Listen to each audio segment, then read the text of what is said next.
Welcome to the Witching Hour. I'm Savina.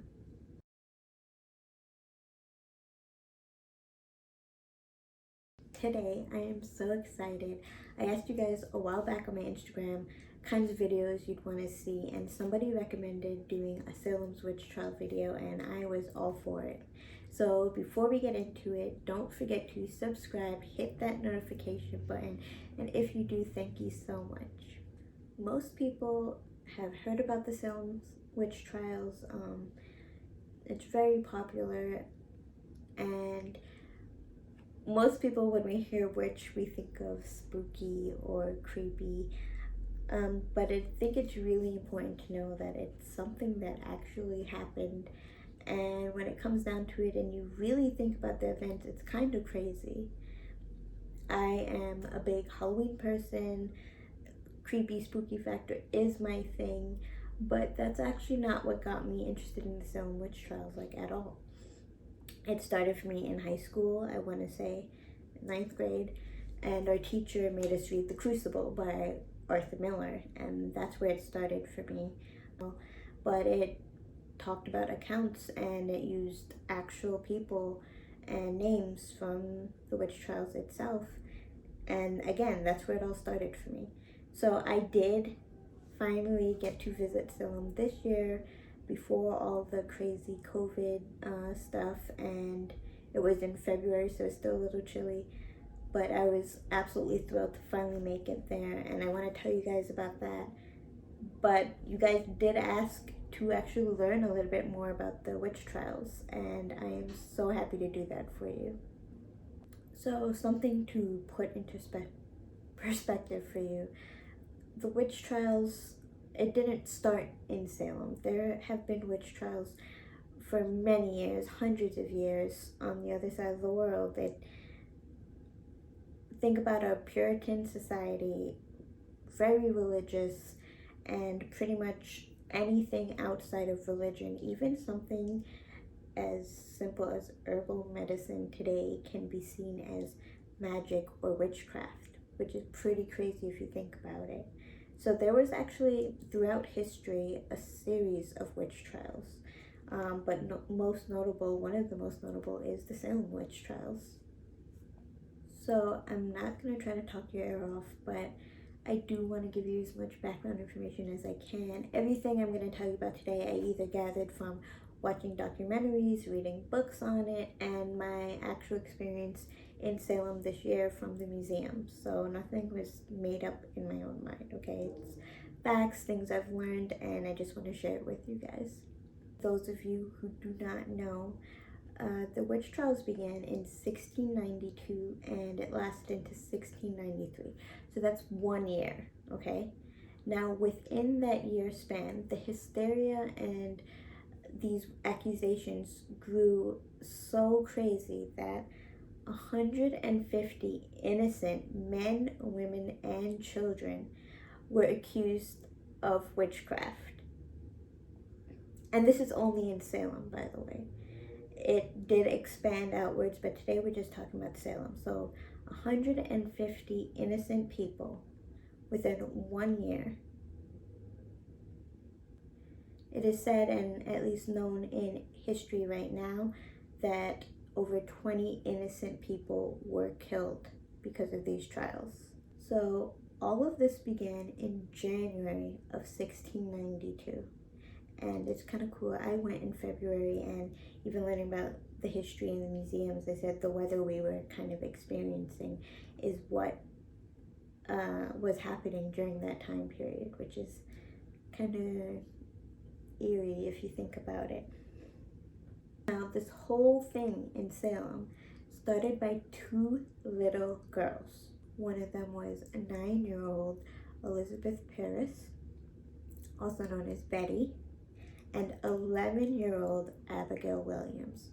So you hear me, a 9-year-old and 11-year-old is part of what stemmed over 20 innocent people being killed. So in January, these 2 little girls began having like these fits, okay, of screaming and acting out and convulsions, and it was something completely out of the norm. So imagine these two little girls. I think to put in perspective, you think of the Puritan times. Anything outside of religion was seen as bad, related to the devil, witchcraft. So that includes things like singing, dancing, playing. Being a kid at the time, I mean, I guess I understand, is not easy.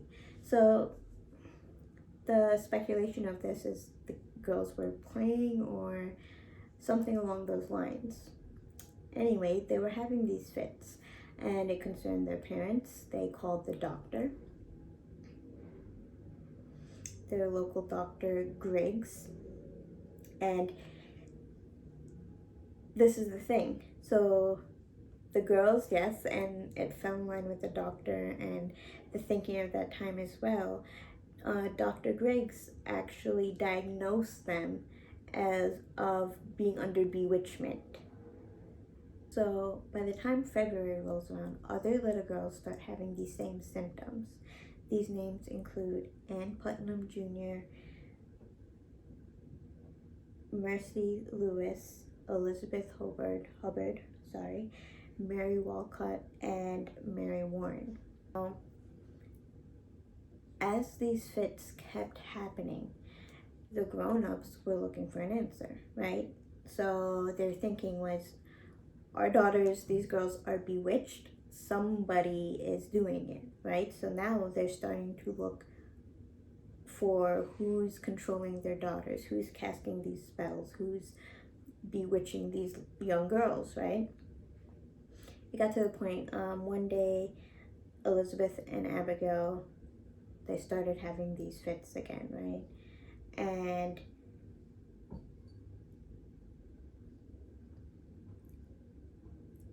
they were asked, who is doing this to you? Now, during their fits, they were able to somehow name this person. Well, they ended up naming Tituba, which at this time were the Paris's Caribbean slave. And this person actually raised these little girls. These two girls, they've known her whole life, and in the midst of their fits, when they're asking, okay, they're being asked, who's bewitching you, who's hurting you, who's causing you harm, they name poor Tituba. And right away, like, that's all the grown-ups needed, somewhere to pinpoint what's going on. Not long after Tituba's accusation, there was arrest warrants for a poor woman who survived and lived in the community with her daughter by going around the community and actually begging for food and clothes. They were very poorly off, and that's the only thing they could do to survive. Then another warrant was issued for an elderly woman named Sarah Osborne, and the other little girls also accused her of bewitching them. I also want to point out the woman who was poorly off with her daughter. Her name was Sarah Good. These are the first 3 people accused throughout the entire witch trials. They were brought before Jonathan Corrin and John Hawthorne. They had a hearing or a trial for these 3 people. And at the trial, the accusers, which is the little girls, they were also present. And during this trial, while these that were accused were up there, the girls were having these fits. They were screaming, they were crying out, they were saying that they're hurting them right now. Everybody could see these people were standing before them, and unexplainably, these girls were going a little crazy. And again, all they had to do was saying, they're hurting us right now. So, and I think everything just starts piling up and building on. So both Osborne and Good, 2 of the women, they denied being a witch. Now, here's where things get a little crazy. Tituba, who was the Paris's slave at that time, actually confessed to guilt. Actually confessed and said, okay, yeah, I'm a witch, or I've been doing witchcraft.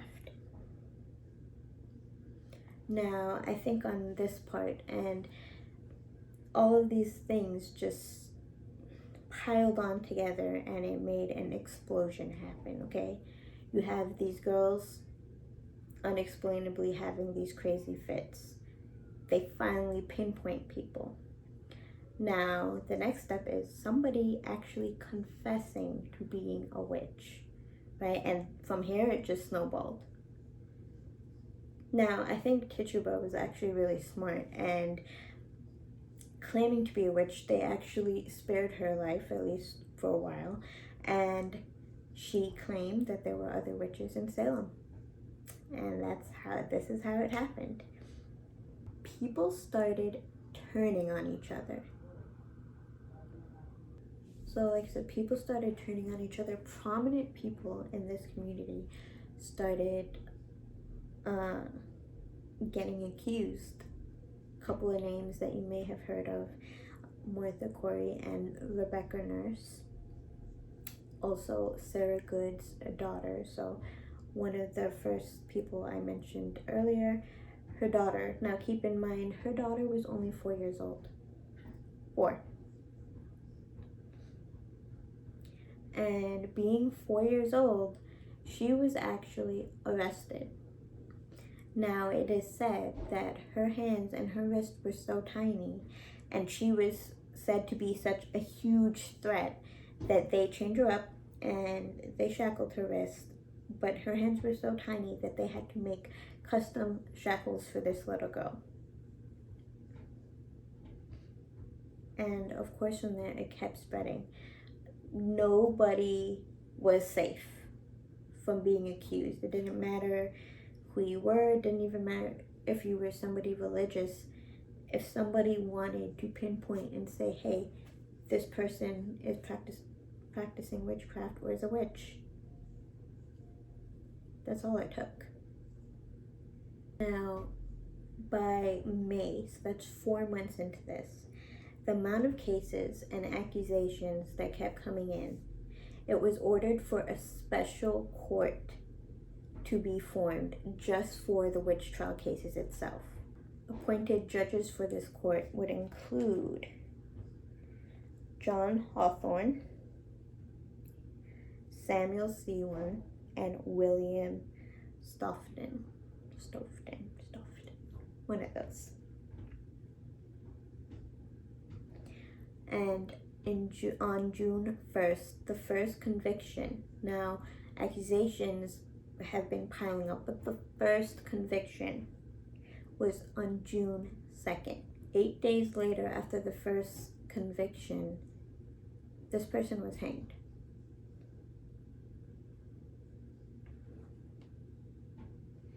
And I could go in and give you guys names, but if I was to do that, we'd be here for a very long time. As more time kept passing by, I just wrote some small notes. 5 more people were hanged that July, 5 in August, 8 in September. 7 others died in the jails alone. It's really important when it comes to these witch trials as well. If you were arrested or being held for trial, conditions were despicable. It was horrible. Not to mention, so imagine really crowded cells, ton of people down there, no windows. People, some, not all, people who seem more as a threat were shackled, full chamber pots. Just really gross, you know, nobody is showering. All of this is happening. There's a ton of people. It's also important to know that people that were arrested or waiting to be tried, their family was responsible for their room and board at jail. So being fed, clothed, all of that was on the responsibility of your family or yourself. And people who didn't have anything, no food, nothing was provided at that time. So if you starved to death, that's on you. It's not on the court. How insane is that? Now, time keeps going by. One of the people I mentioned was Martha Corey. Her husband was somebody really important when it came to this. His name was Giles Corey. but he was actually pressed to death.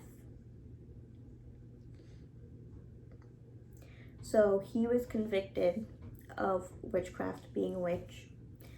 At his hearing, when they were asking for his plea, how does he plead? He refused to answer. He didn't say guilty, not guilty at all. He stood there quietly and he held his ground. So what they decided to do was, in front of the community, this happened in public space, they literally stretched out his body and tied him along these boards and took these massive stones and put the weight on top of him. And every day or every so often they'll check on him, and this is them just trying to get his plea. They would ask him, how does he plead? And again, he would just refuse to answer. So they kept adding more stones, more weight. He was physically and internally being crushed. His death was one of the ones during this witch trial because, like I said, it happened in plain view, in public property, in front of everybody. They made it a point to do it in front of people. That really made people start to question things as well. Here's this man, and it just, imagine hearing that, seeing that, what that can do to somebody. Now, the crazy thing about him, and he held his ground till the end, it is said to be his very last words, his final breath. I don't know, it's just so crazy to think about it. It actually makes me kind of emotional. It is said that his last words were more weight. And that was it. People started at this point questioning, like, hey, what's going on here? People are just getting accused, and that's kind of it. There was something called spectral evidence, which, for the most part, in how these things started, these girls started saying, like, they could see this person coming to them, or just supernatural evidence. But obviously there's nothing to back that up. What it comes down to is literally what somebody's saying, and that started to be questioned. Like, how can you take that as evidence in court? People started questioning if it's about power, if it really is something witch related or devil related happening. It got to the point that this spectral evidence was now disregarded. Courts, people were finally saying, hey, this is not enough evidence, this is not evidence. And by May 1693, William Phips pardoned and released all accused of witchcraft. It's also important to know some still ended up having to stay behind bars because they could not afford the room and bail or to pay for their stay, that they weren't in prison. Okay, Sarah Good's daughter, the 4-year-old, she survived, but she got to the point where she couldn't take care of herself. She couldn't develop further. She was 4 years old and coming out of there, so now 5, almost 6 years old, I guess. She was driven crazy, I guess, for lack of better words. You know, and it's so sad, this little girl who had her whole life ahead of her.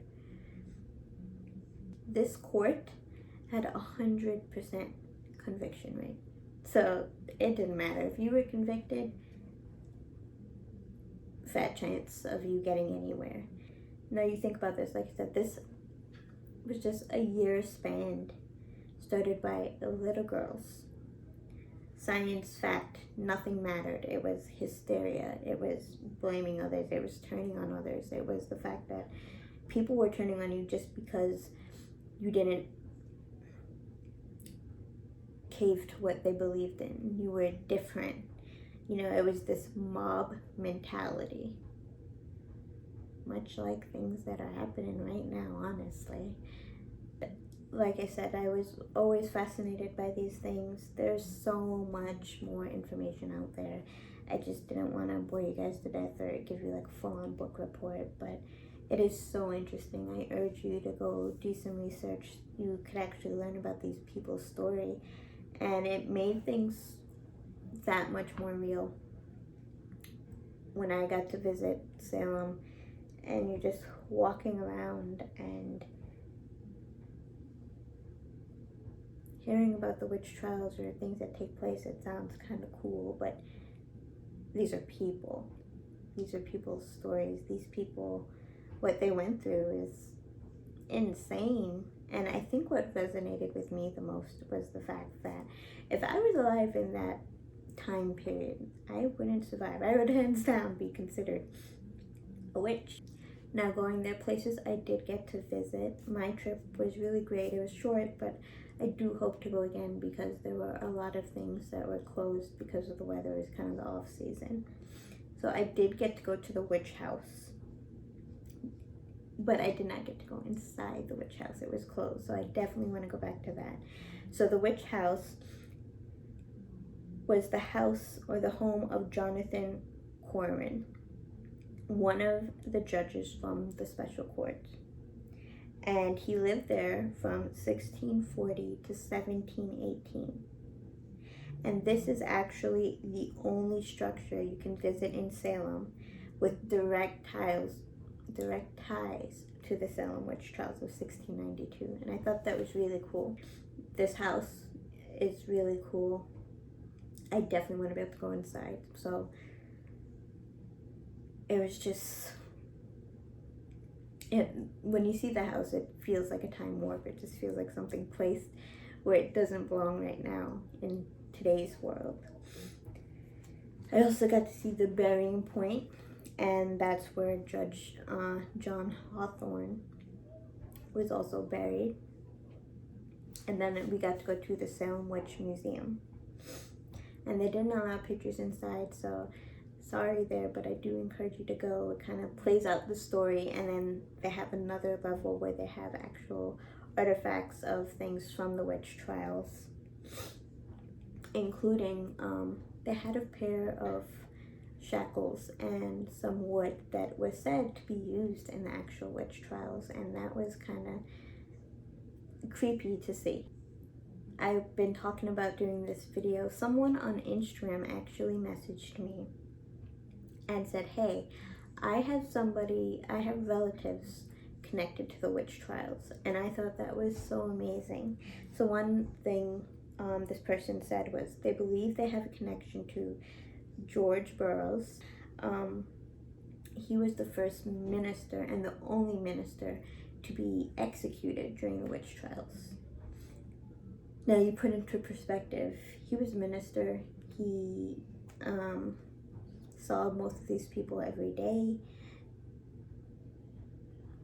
and he was a man of God, right? But here he was also convicted of being a witch and a devil. His death was also really important because before his execution, his last words were prayer. He said prayer before the people, and it was said that a man or a person of witchcraft or who is serving the devil cannot say the God's word. And that was also a turning point in the witch trials, because right before they executed him, he prayed, and he prayed for the people of Salem, and that also made people raise their eyebrows a bit, but they executed him anyway. Another cool one, this person said they were related to somebody named Martha Carrier. She was accused and convicted of being a witch and died on August 19th, 1692. And this person believes that Martha is their 6-time great-grandmother. And so another crazy thing was, I said this kind of expanded. So Martha was in Andover, which is not in Salem. Salem was its own village or town, you would say, and Andover was a little bit further away. And she was convicted in Salem and brought to Salem and executed. There is also something called the Andover Witch Trials, which doesn't really get that much attention, but part of it stemmed because of Salem. Now people started accusing people in Andover, and this is just a fun fact I'm throwing out there. Like I said, Andover, it wasn't like a 5-minute walk from Salem, so they was like, okay, if these people are practicing witchcraft, how are they doing it? And this is when the accusers said that these people were flying on their brooms back and forth to where they needed to be. So that whole stereotypical thing that we see of witches on a broom and flying came from these trials. It was an explanation from why people from far away, or how these people were also doing witchcraft to people in different areas. So that image of a witch on a broom came from this. Fun fact before I go, obviously the evolution of what a witch looks like just changed over time. The broom thing, and the whole witch with the green face, that honestly became a thing because of the wonderful Wizard of Oz and Technicolor, and that's where we got the whole painted green face witch, that creepy looking witch. That's where it came from. But before that, it was just seen as a person, a regular person, just like me, just like you. And like I said, trials have happened throughout history, and I would even be so bold to say that there are witch trials right now in today's history. If you don't agree with the masses, you're not being labeled as a witch, but you're being labeled as something. Like I said, that's a different video. Anyways, like I said, there's Andover trials, there's so much. If that's something else you want to see, or if there's specific questions you want answered about the Salem Witch Trials, let me know in the comments down below. I will happily do a part 2, answer questions, get into some more detail. Like I said, I hope you guys enjoyed. It was a lot of information, I know. If you got through the end, you're a trooper. Thank you. With that being said, comment down below, tell me what you guys think, what you want to know. If you have any questions, I will happily answer. I hope you guys are doing well, staying safe, and until next time.